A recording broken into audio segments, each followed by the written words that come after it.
Welcome back, everybody. Going to talk about something near and dear to my heart. As you all know, I love to play golf. I love golf. I love everything about it. And I love the idea of golf course design, and that's just what Ian Andrew does. You're a golf course architect, is that fair? Yes, golf course architect. Yeah, and you work for Weir Golf Design, which is a Mike Weir company? Yeah, I work with Mike on new golf courses, and then I also have my own business where I do mainly historical restoration, but a little bit of renovation as well. Is that, and your own business brings you to Carleton Golf and Yacht Club out in Manotick, right? Certainly does. What are you doing out there? You're revamping the place. Well, I'm helping them with putting together a master plan, and then we're going to do some more subtle changes. And what we're trying to do is make the golf course a lot more fun for the members, and the golf course was designed a long time ago by developers. Absolutely. So it needs a little bit more strategy put in the golf course. It needs a little more golf into it?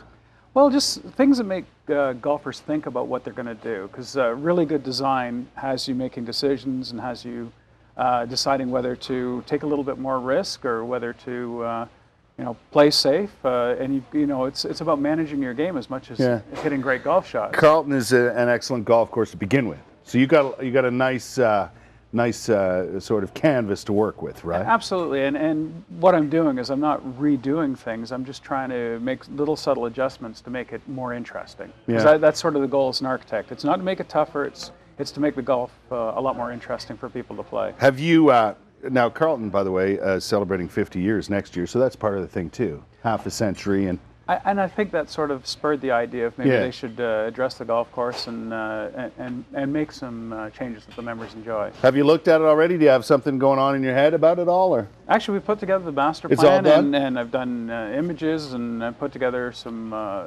rough plans for them as well, and so everything's in the members' hands at this point. What's tougher, taking a course that's been established, in this case for 50 years, and revamping it in certain ways?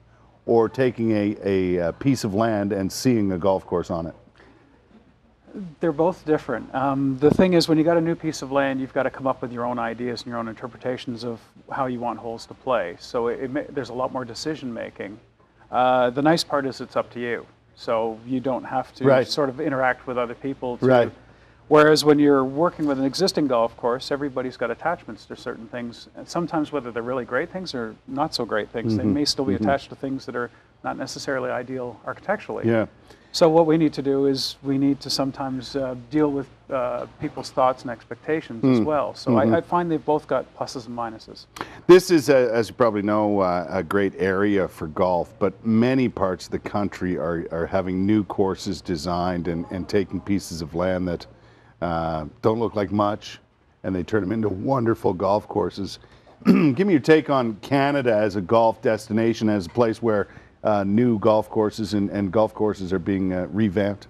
Well, for perspective, I'm very well traveled all over the world, from Australia, Scotland, Ireland, so I've seen the best of the best, most of the best courses in the United States, and Canada stacks up really well. I think we'd be quite surprised how good our golf is in comparison, and we've got a rich history that matches places like England and the US as well.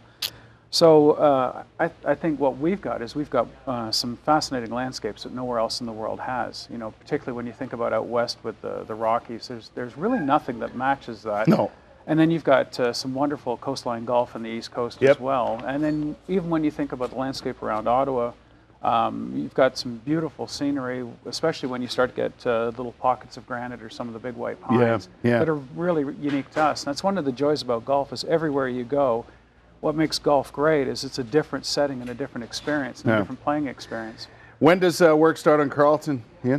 Well, we're going to do a little bit of work this fall. Actually, I'm here to do just some minor things. We're going to add some chipping areas around a lot of the green sites out there, and we're going to start working on that. And that's the first stage. I've always been a big believer in how the ball can play along the ground is a great way of adding a lot of fun for members. And high handicaps gives them a lot more options, and a lot more comfort for the good players. Challenging for the good. A little bit more challenging.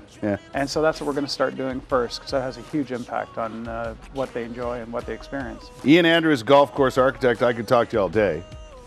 There's no question about that, but it's pretty cool. And congratulations to Carleton Golf and Yacht Club out in Manotick for their first 50 years and continued success in the future. We'll have to go out and have a look once you get going on your project. I'd like to see it. I would love to do that. Thanks for coming to see us today.